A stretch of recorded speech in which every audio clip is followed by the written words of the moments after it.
I found out my parents preferred a payout over a pulse. My name is Carol Connors, and I was born a placeholder. At least that's what it felt like growing up in a house where my brother's name echoed through every hallway, every photo frame, every future plan. Brian Connors, the prodigy, the performer, the pride. And then there was me, the backup plan. Or more often, the reminder that not every child is worth investing in. We weren't poor, we weren't cruel on the surface.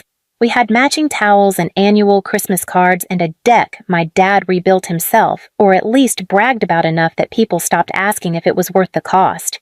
But underneath it all, there was a silence that followed me like a shadow, quiet, familiar, and permanent. Richard Connors, my father, was the kind of man who thought disappointment was a form of discipline. He rarely raised his voice, but when he did, it was to say things like, "You wouldn't last 2 weeks without this roof," or "Why can't you be more like Brian?" Sometimes he didn't need to say anything. Just a look across the dinner table was enough to remind me where I stood. Evelyn Connors. My mother was harder to place. She smiled at me like I was someone else's child. She never hit me. She never yelled. She just forgot I was in the room. And when she did remember, it was to correct how I chewed, how I dressed, how I showed up to family events without enough enthusiasm. By the time I was in my 30s, I had stopped asking them to see me. I kept to myself, worked the night shift at a local bookstore, paid my rent, returned their calls when I could stomach them. Brian had a law degree, a condo, and a fiancé my mother posted about more than she ever did her own daughter. But none of that, not the years of neglect, not the hollow birthdays, prepared me for the moment I'd learned they had something to gain from losing me completely. The rain had started halfway through my shift, soft at first, then heavier needles against the store's windows as I closed up alone.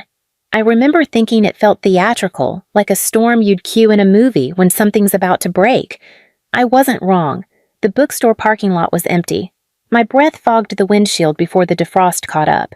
The wipers groaned. I drove the same route home I always did, past the closed diner, the overgrown softball field, the church with its broken neon sign that still tried to spell grace. I knew every bump in the road, every flickering streetlight.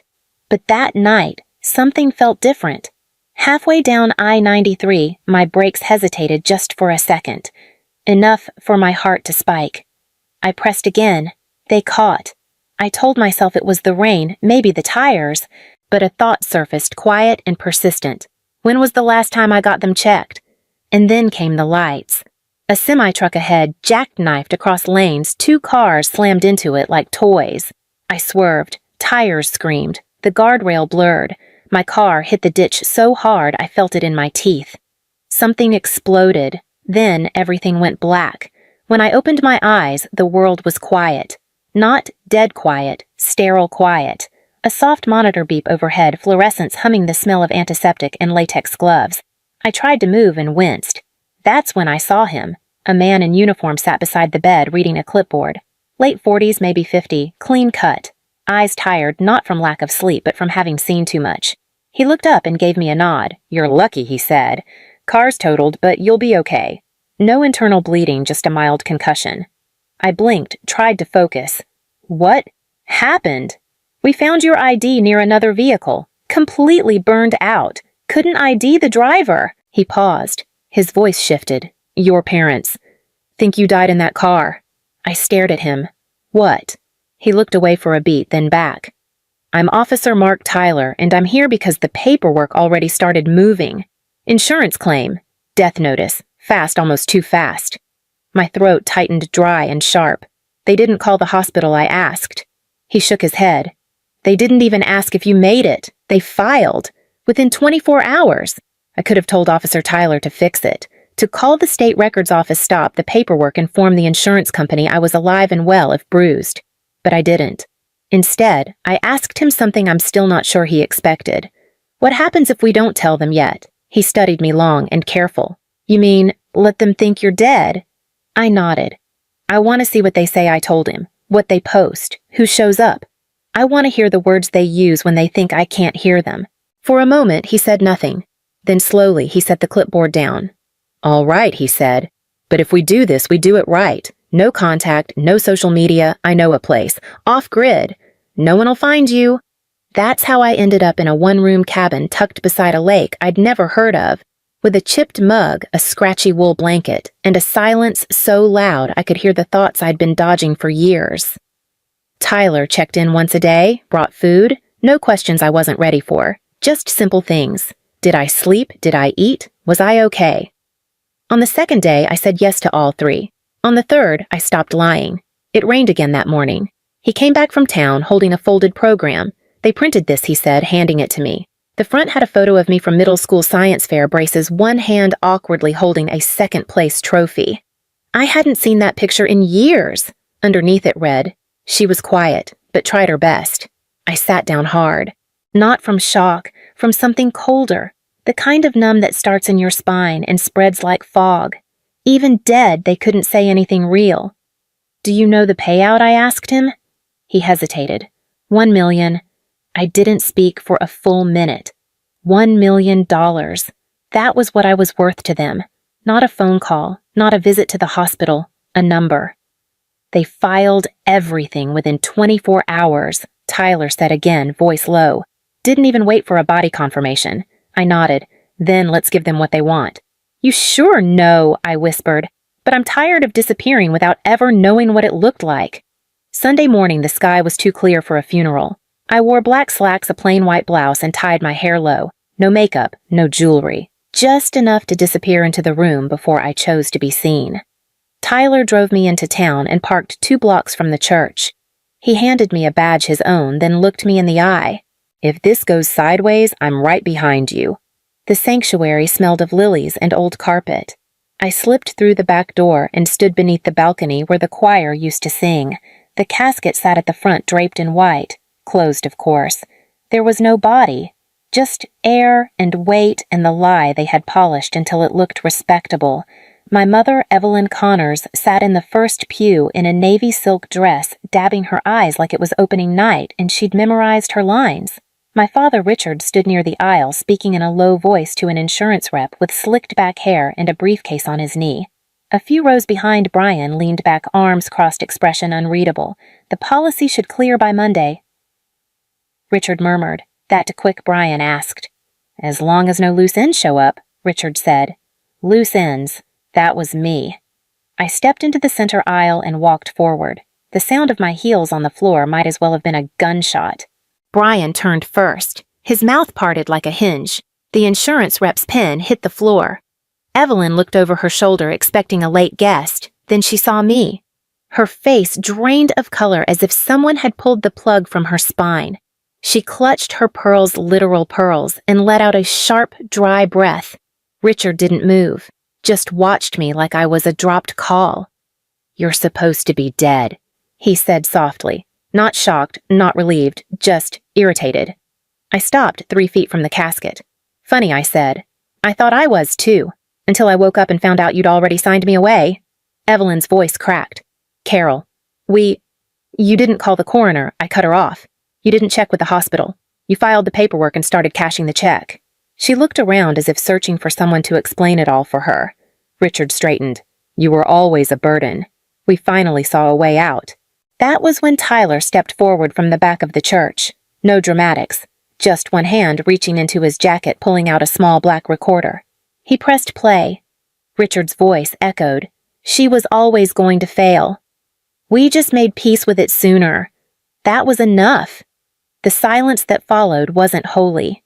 It was hollow. The clink of handcuffs didn't echo, but the flash of the first camera did.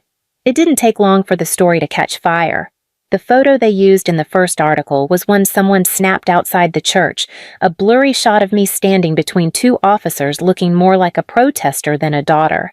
The headline ran coast to coast before I'd even made it back to Tyler's truck. Daughter declared dead, walks into her own funeral. Parents arrested at scene. By nightfall, my name, Carol Connors, was trending. I didn't know whether to laugh or throw up. I'd spent 3 decades trying to be invisible, and now I was the scandal no one could stop reading about. My parents were charged with insurance fraud and obstruction of justice. Richard, unshaken as ever, refused comment. Evelyn tried to cry again on the courthouse steps, but couldn't find a camera that cared. Brian, he wasn't arrested. He hadn't signed anything. But the world has its own kind of justice. Screenshots of texts leaked. A voicemail, too. His voice unmistakable. This crash might be our lucky break. His LinkedIn disappeared. The engagement announcement vanished. By the end of the week, the firm he worked for issued a quiet statement. No comment, but he was no longer employed. I didn't go back to the bookstore. I couldn't. The aisles would feel too small, the shelves too fragile for what I now carried. So I stayed in the cabin. Tyler came by more often, brought firewood, coffee, a paperback or two, even though I barely read anymore. One evening, he found me sitting on the back porch steps watching the water go still. "Why'd you help me?" I asked. He didn't answer right away, just sipped his coffee like it was something to hold on to. "Because I saw what they did," he said. "And because I lost my sister to people like that once. Couldn't save her. Thought maybe I could help someone else." I looked at him and saw it the truth, not in his words, but in the silence that followed. That night, I didn't sleep much, not because of nightmares, because I was planning. I didn't just want revenge anymore. I wanted something better, bigger. I wanted to make it all real, make it matter, make sure they couldn't bury me a second time, not under lies, not under silence. Filing the civil suit felt less like opening a case and more like opening a wound, but this time I didn't flinch. With Tyler's help, I gathered everything, old voicemails, emails, texts, documents that used to feel like small slights, birthday checks that vanished, college applications. My mother forgot to mail bank statements showing my parents used my identity for a rental deposit I never lived in. The weight of it wasn't in the paperwork, it was in the pattern.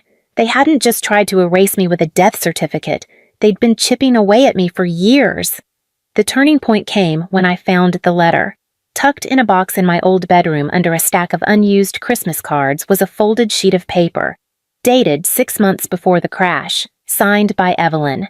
If anything ever happens to Carol, Brian must be the sole beneficiary of her policy and estate. She wouldn't know what to do with money anyway. I read it 3 times before I let myself feel it. It wasn't just a backup plan. It was a bet they thought would pay off. The trial drew more attention than the funeral ever had. Reporters showed up every day. The courtroom buzzed like a beehive. I walked in with my head high and my heart steady. Evelyn wore gray, conservative suit, hair curled into soft waves, makeup just enough to suggest mourning. On the stand, her voice trembled. "They told us it was her," she said. "We were grieving. We didn't mean to rush the paperwork." The prosecutor tapped the screen. A Facebook post lit up, "God works in mysterious ways. Sometimes we must let go to move forward. Brian will carry our family now, 2 hours after filing the insurance claim," he said. She blinked, couldn't answer. Then came Richard. He didn't bother with performance. When asked why he didn't verify my death, he leaned back and said flatly, "Because it didn't matter. She was always going to fail. We just made peace with it sooner." The air in the room changed. You could feel the jury shift in their seats, a collective inhale held too long. But I wasn't finished. When it was my turn, I brought the letter. I read it aloud, every word. My voice didn't shake. Then I told them the part no document could capture. They didn't mourn me. They didn't even wonder if maybe I was still out there bleeding somewhere. They just made a call to the bank, booked a vacation, buried an empty box, and made peace with the fact that they were finally free of me. It took the jury less than 2 hours. Guilty on all counts. But this time, the victory didn't feel like closure.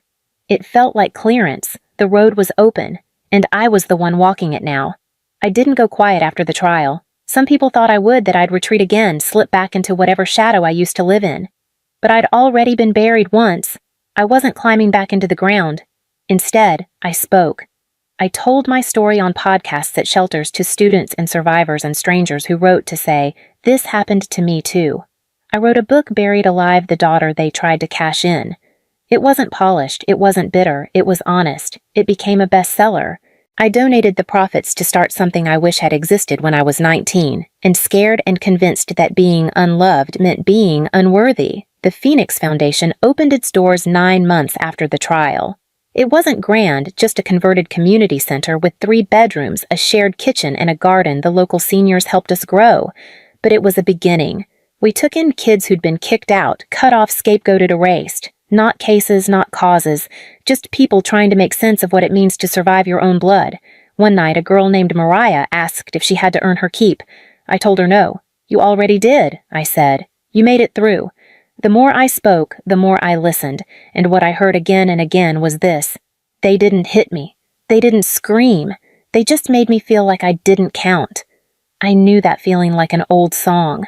And every time I looked around that kitchen, every time someone laughed over spaghetti or fell asleep on the couch halfway through a movie, I thought this is the family I built, not the one I survived. 3 years later, I stood in a quiet meadow behind the shelter. The grass was soft under my shoes.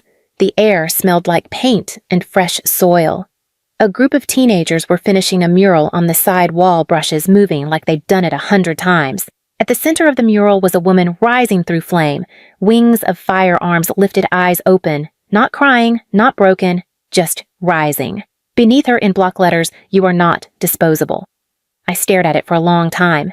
That version of me, the one who begged to be chosen, who memorized the shape of her parents' silence, was gone. Not buried in a casket, but burned out of me by the fire they lit when they tried to profit off my name. Evelyn was denied early release after faking illness in prison. Richard worked warehouse jobs and tried to sell a book about forgiving your ungrateful children. No one picked it up. Brian filed for bankruptcy. He sent me one last email, "I hope you're happy." I didn't answer. Tyler stood beside me, hand on my shoulder. "You rebuilt what they tried to destroy," he said. "No," I whispered. "I built what they never could. They called her a burden, filed papers instead of calling a hospital, buried an empty box and toasted their freedom. But she didn't haunt them. She outlived them. Not in spite, but in silence. She didn't scream. She didn't beg. She walked in, told the truth, and walked out. If you've ever watched your family grieve someone they never really saw, if you've ever sat at the table and felt like the seat beneath you didn't exist, then maybe you understand why Carol didn't reply to that last message. Maybe you know what it means to choose peace, not to forgive, but to finally stop asking to be chosen. You don't have to say everything. Just leave one word you wish they'd said to you, or just a dot. Sometimes that's all it takes to say, "I'm still here."